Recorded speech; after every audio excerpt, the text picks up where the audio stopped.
ప్రజల భాగస్వామ్యం, అభివృద్ధి, సంక్షేమం, సుపరిపాలన మరింత బలోపేతం చేద్దాం. మన రాష్ట్ర భవిష్యత్తు యువత చేతుల్లో ఉంది. నైపుణ్యాభివృద్ధి, ఉపాధి, పారిశ్రామిక అవకాశాలతో యువతకు మెరుగైన భవిష్యత్తుని కల్పిస్తున్నాం. పరిశ్రమల అభివృద్ధితో పాటు కార్మికుల భద్రత, సంక్షేమం ప్రభుత్వ ప్రాధాన్యత ఇస్తూ ఉంది. పరిశ్రమలు, కార్మిక గారాల్లో జీరో ప్రమాదాల లక్ష్యంతో భద్రతా పరిణామాలు బలోపేతం చేస్తా ఉన్నాం. డాక్టర్ బిఆర్ అంబేద్కర్ కోనసీమ జిల్లా ఆధ్యాత్మిక, సాంస్కృతిక, వ్యవసాయ, మత్స్య, కొబ్బరి రంగాలకు ప్రత్యేక గుర్తింపు పొందింది. జిల్లాలో సహజ వనరులు ఉపాధి కొత్త మార్గాలను ప్రోత్సహిస్తా ఉన్నాం. సముద్రపు నాచు సాగును ప్రోత్సహిస్తూ మామిడి కుదురు మండలం కర్వాక పైలట్ ప్రాజెక్టును ప్రారంభించాం.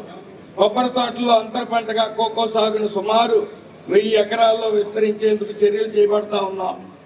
మొక్కలు నాటడమే మాత్రమే కాదు, దాన్ని పెంచి సంరక్షించడం ప్రతి ఒక్కరి బాధ్యత.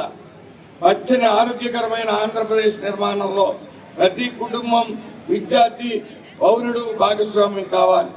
ఈ 80వ స్వతంత్ర దినోత్సవ సందర్భంగా ప్రతి పౌరుడు అనే సంకల్పంతో తీసుకోవాలి. నా కుటుంబం కోసం నేనేం చేస్తున్నాను అని ప్రతి ఒక్కరూ ఆలోచించాలి. నా గ్రామం కోసం నేనేం చేస్తున్నాను అనే బాధ్యత భావం కలిగి ఉండాలి. నా ప్రాంత అభివృద్ధికి ఎలా తోడ్పడుతున్నాను అని ప్రశ్నించుకోవాలి.